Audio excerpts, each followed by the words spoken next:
Yeah, it's fun to play Monday morning armchair quarterback. We love to do it. Second guess those teams on Sundays. Wonder why teams had to come back and wonder why teams have absolutely blown big leads. My goodness, we're still looking at you, Baltimore Ravens. Stani writes out, it's Joe Ranieri. Now we welcome in Tom Vecchio.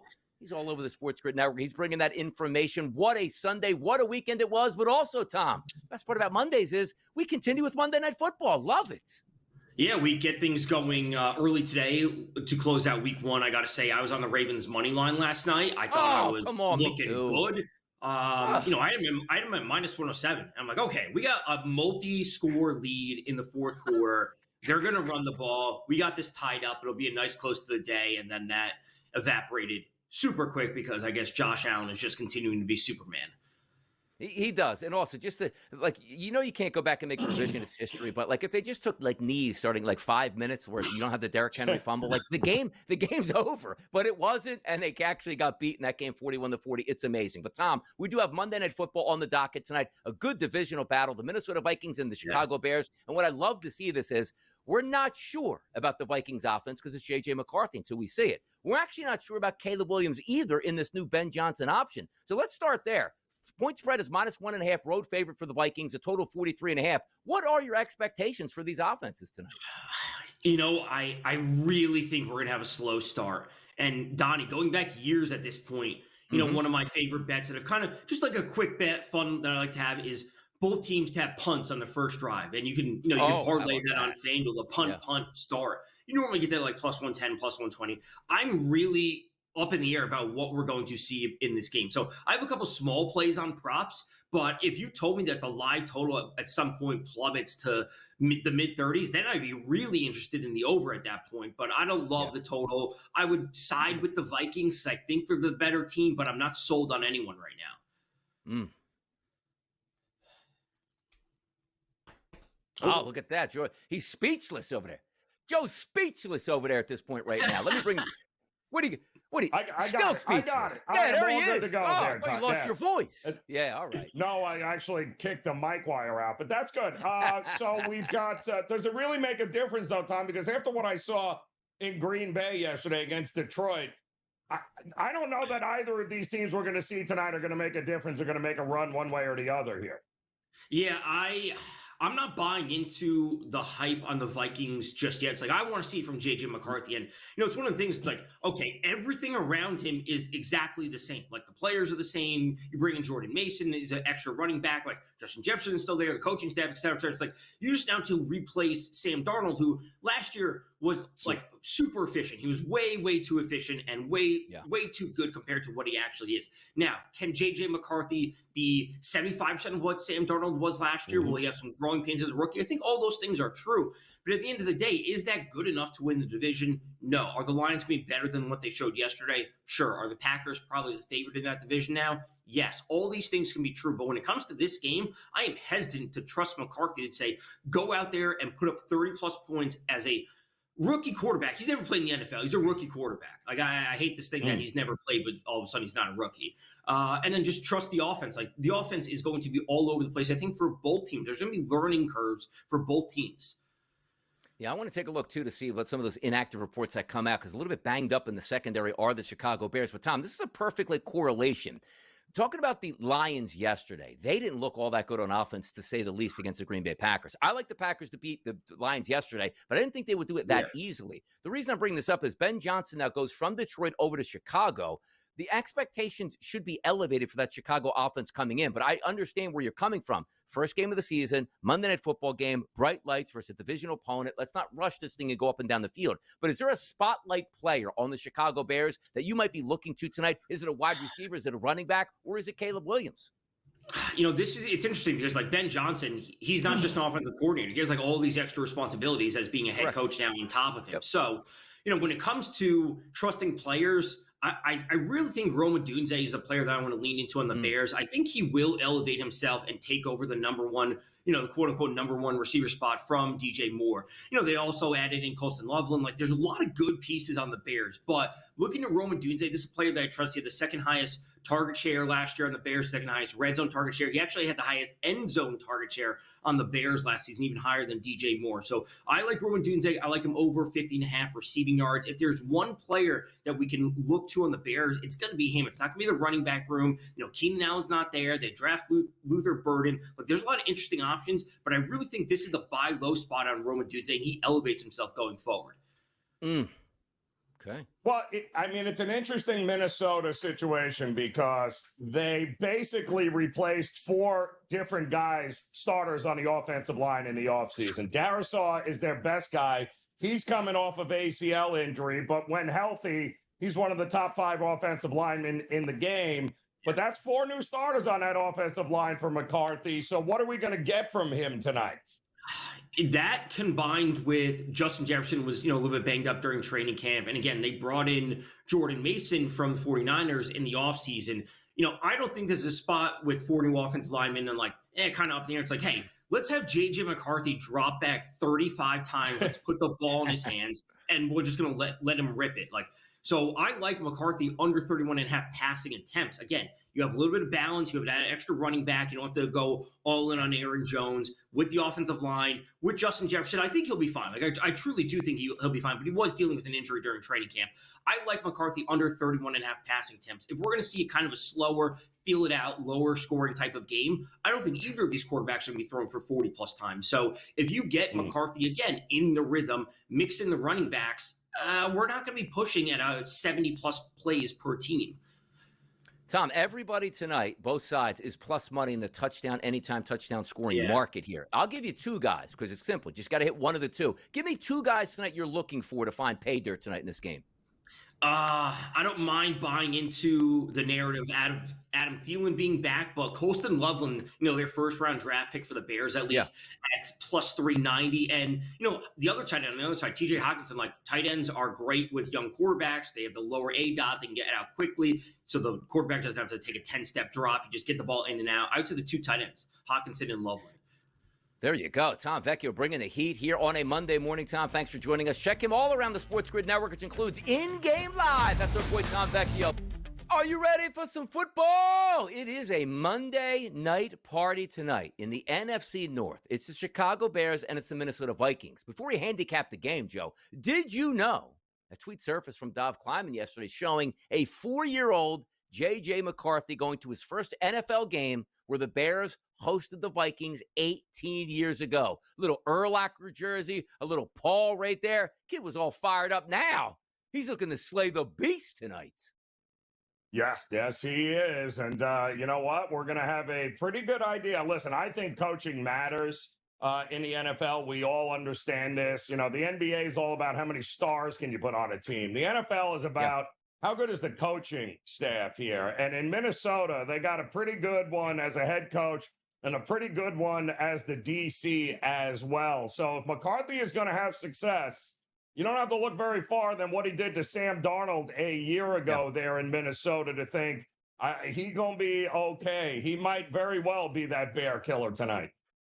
If we do take a look at the line, Joe, because the graphic that we're going to pop up does show 2.5. I'm going to explain to you the reason why it says that. It was basically 1.5 all week long. Mm-hmm. Late last night, Joe, East Coast time, 11:52. We had some steam hit that up to 2.5. Carries through all night. When we opened up the show today on the early line, Joe, 7 a.m. Eastern, it was still 2.5. Around 7:21 Eastern, you got that pushback from 2.5 back down to 1.5. Any reasons why you think some steam hit last night and into this morning on this game? Listen, could just be a head fake there, Donnie. Push the market up, see what kind of reaction you get. There's obviously competing sides here. You've got one group that thinks Minnesota is very alive here. You got another one that thinks, I got a home dog in a divisional matchup that tends to be pretty profitable in week 1 over the years, Donnie, to back that home dog. So I don't know how much more it's going to move. But if you like those same-game parlays, I might have one for you here as a best bet. Yeah, because we're also looking at, Jalen Johnson's a very good cornerback here. He's questioned with a calf strain. That would really hurt. TJ Edwards, starting linebacker, I should say, out with the hamstring injury. So some injuries impacting here Chicago's defense on that side. The total, though, Joe, opened up initially at 45.5. We're down to 43.5. Now, Tom Vecchio joined us a little bit earlier talking about this game. He thinks it might be a little bit slower of a start. Do you get that idea? Because Ben Johnson is known for his aggressiveness here. And if you are looking at J.J. McCarthy, I get it's his first start, but also Kevin O'Connell, a very aggressive offensive play caller. And you got some weapons on both sides here. Are we looking at it under? Do you believe in that line move to the lower part of it at 43.5? Absolutely. And listen, you both of these offenses, I had mentioned, you got 4 new starters on the offensive line for Minnesota. Darisaw is coming back off of the injury, but he's the guy that's anchoring that offensive line. But they spent a lot of money in the offseason to build this offensive line, which is what you're supposed to do. But you know what? So did the Bears. The Bears didn't do anything on defense. Pretty much the same team is coming back that was there a year ago on that side of the ball. But they, too, made a lot of different adjustments on the offensive line here to help Caleb Williams. So there might be some growing pains the first early stretches here of not just this game, but maybe the first couple of games of the season with both these offenses. Yeah, looking at the receiving props, too, like Justin Jefferson banged up a little bit in the preseason, worried about that hamstring. He's full go tonight. He's 80.5. DJ Moore, wide receiver for the Chicago Bears, coming in at 57.5. Romo Dunze at 50.5. Hockenson and Loveland. I think Loveland's an interesting one because that's a guy that you drafted specifically for Ben Johnson to use, and I think he's going to have some decent routes in this game. 28.5 makes a lot of sense. Are you pinpointing, Joe? Let's even go to the running game. Rushing yards and or receiving yards. Any ideas on where you'd like to play or some players that you might think do some damage tonight? Yeah, well, I think, Aaron Jones has got to be a big part of this for Minnesota, does he not? They got to be able to establish some sort of running game here. Otherwise, like Tom Vecchio had mentioned last hour, you're not going to ask this kid to drop back 35, 40 times against that Chicago pass rush. So I do think that expect a running game and expect a pretty decent running game, I believe, as well from Minnesota. Yeah, you're looking at two because Aaron Jones, 49.5, which basically means get me to 50 yards. Jordan Mason, the backup there, 37.5. The expectations are if you have 2 running backs here, one around 50, one around 40, that they're going to get a lot of handoffs tonight. DeAndre Swift for the Chicago Bears, 53.5. Caleb Williams and the quarterbacks here, interesting. Caleb's 23.5 and J.J. McCarthy is 17.5. I always loved it. Early in the season, young quarterbacks, what do they tend to do? The play breaks down, they're running. They got fresh legs. They don't know, hey, save it for week 16. They don't know that week number 1. That's all they're looking for at this point. So I do think they're interesting options on that end of it. But if we are looking, Joe, I asked Tom Vecchio the same question. The touchdown market tonight, everybody is plus money numbers. Are you leaning more on the running game to score touchdowns or players in the passing game to score touchdowns tonight? I think maybe the players in the passing game here. And I think there could be an interesting tight end in this one that might actually get into the end zone there with TJ Hockenson. So why not in the red zone, let these 2 quarterbacks get aired out a little bit. I don't think it's going to be the big play. I think it's going to be, the misdirection kind of situation there where they're going to fake the run and there could be some wide open guys in the end zone here. Yeah, some fun bets that you can make here. DJ Moore and Justin Jefferson. Now, see, you know what? I like this stuff because I like looking at some of these fun prop bets. DJ Moore should be the top wide receiver for the Chicago Bears. Justin Jefferson, obviously the top wide receiver for the Minnesota Vikings. There's a prop bet out here at 11-1 for them to have 5+ receiving yards in each quarter. That's not a tall task. Like that has to have. I feel like, Joe, if you can get through the first quarter in this one, I think you get this one. I do.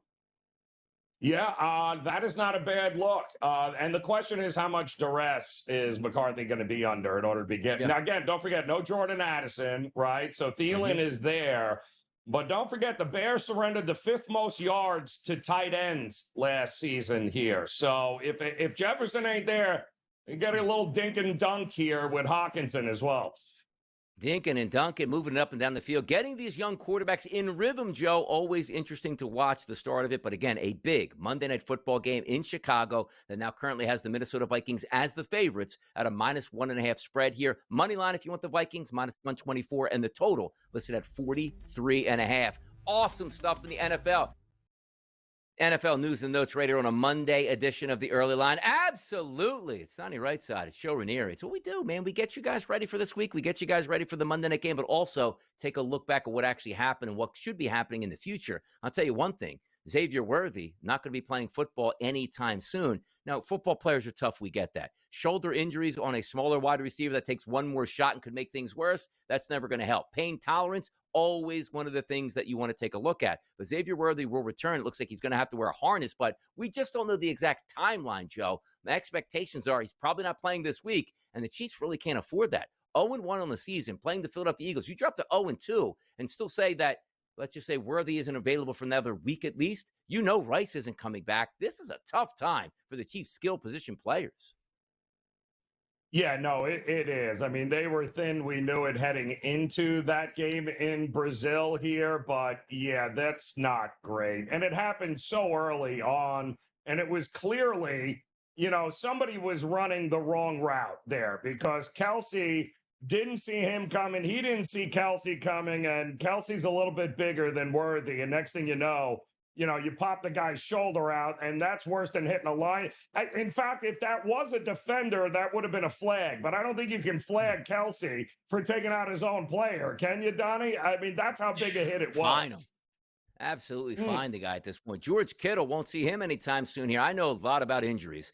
My senior year, Joe, I played every single football game of my college career except one. I tore my hamstring on a deep route against Fairleigh Dickinson. Had to miss the next week, but came back after that because there was no red shirts and I was graduating. So I was like, hey, let me take this last 2 games off. Like, no, I actually played through a torn hamstring. That's the way you get down. But the NFL, they're not letting anybody playing through torn hamstrings here. Kittle couldn't finish that game. You know exactly when you hurt that hamstring. That's a multi-week injury and a devastating blow to one of the better tight ends in football.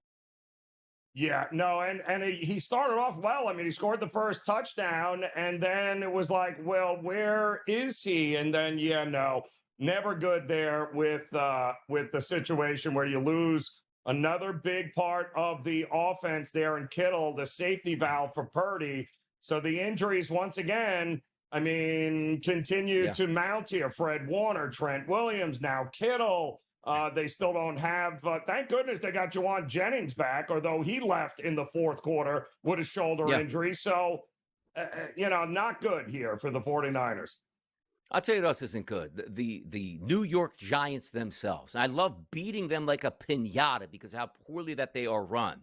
When you come into the season, you have a game plan for what the anticipation is going to be. You made Russell Wilson the starter, not because you wanted to play 1 week, regardless of performance. It was Jackson Dart's going to be our future quarterback here. If I don't think he's ready for week number 1, we're not going to have a good season anyway. Let me slow play this and take all the pressure off Dart. So when he's ready to play football, he's not rushed into there. So what does brain dead Brian Dable, that's his new name for me right now, do? After the post-game press conference, it's a simple answer to a question. Hey, what do you think about Russell Wilson? He's our starter. He's going to start in week number 2. Even if you don't want to believe it at this time, it shows leadership. The fact that you just had a football game, got beat 21-6, they asked you a question on your quarterback when your guy that you wanted to be starting for the entire season is now up in the air after one football game. Joe, make some sense to me about what Brian Dable and his organization is actually doing and then saying at the same time. It's baffling to me. Well, listen, I mean, this was all suspect. They had such a good preseason. Starters played, there was actually a pretty good vibe here in this Giants locker room, but a lot of that had to do with Jackson Dart playing as well as he did, but at no point did Dable ever differ on his opinion that Russell's our starter and that's going to be that? Well, yeah, I don't know. When you have 7 plays from the 3-yard line on 2 separate possessions and the only thing you get is 3 points, yeah, I am not sure how long we're going to see Russ behind this offensive line, which isn't great. But at the same time, Donnie, how many more losses like this are the Giants going to allow before they're like, yeah, it's Dart time, let's go? Yeah, they're bozo owners. As long as you win a game late in December, they'll ruin your draft position. He'll cheer wildly, and away you go into the sunset at this point. So they are so poorly run from an ownership, general manager, and head coaching standpoint. There's no way but up is what you usually say, but yet they say and do the dumbest things absolutely possible. Good luck this year. And the Giants fans, hey, look, cheer on losses, cheer on the firing of that regime. But anybody else in the NFC, just win 4 games this year, Giants, because you know what? That brain dead owner you have with a brain dead head coach, they'll both be back next year, and we'll love life here as NFC East fans. How about this? Derrick Henry should have been in a victory. Passes Jim Brown on the touchdowns list here. I don't know. I watched Henry run for 3 quarters in that game. I was like, you can't stop this guy. And they lost the game. I'm still lost for words in that game, Joe. I am. Yeah, well, when you're making history, scoring 40 or more points, and you're up, at least 15 or more points heading into the fourth quarter, 772-0 is the record of those teams that had did that until after last night. 772-1 now, because the Ravens look completely lost in the final 9 minutes of that game.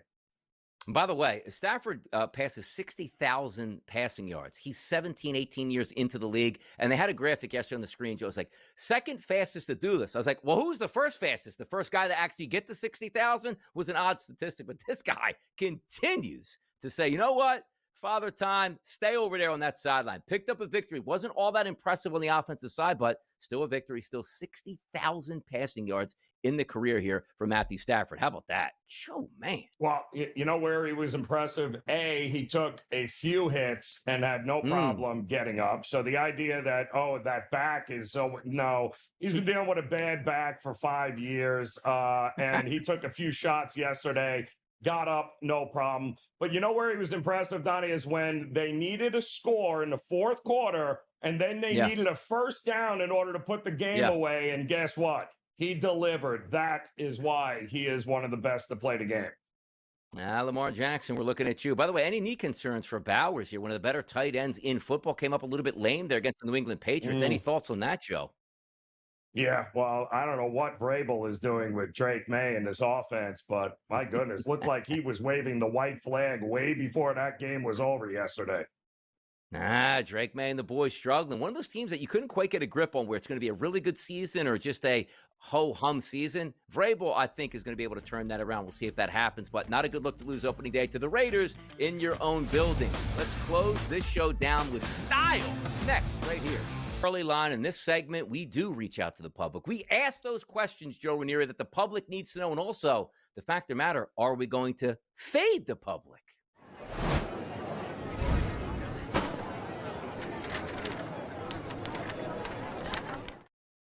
People in the responses, Joe, not happy with this poll. Why? Because they wanted a neither option. We said, well, Donnie, what was the actual question? Well, you would know if you follow us at SportsGrid on X. Who will go over their passing prop tonight in Vikings versus Bears? Williams, 218.5. McCarthy, 220.5. Or both. 66% are backing Caleb Williams. 25% are backing J.J. McCarthy. 9.2% are backing both. And Brian Hager and TB0123456789 said the correct option should basically neither of these quarterbacks going over, Joe. If you had a vote in this, which you do, where did you go? Well, the guy with 27 numbers in his handle there, I think, has a point, Donnie. There should be, there should absolutely be a neither, because that's exactly where I think this game is heading. We've already seen the total drop from the open, right? You've got 2 quarterbacks, new offenses, 2 pretty good offensive-minded head coaches, really good offensive-minded head coaches, but 2 stacked defenses here. I don't know that we're going to get a ton of throwing the ball all over the yard. If I had to guess, I think Williams is probably the guy that's got the better shot of going over his passing props. Yeah, we'll see if we do tonight. Because, again, this is week number 1 and week number 2 in the NFL. Your mind's going to play tricks on you here. Like, I would love to see a higher scoring game, but the odds makers are calling for that, Joe. Low 40s as a total, 2 quarterbacks without a ton of experience, particularly there, obviously with J.J. McCarthy. But I think you might get some surprises tonight. We certainly should have some fun with that as we go. But also, Joe, as we like to end these shows, to give the people what they want, bets that they can win on, it's time for Bye, Bye, Bye.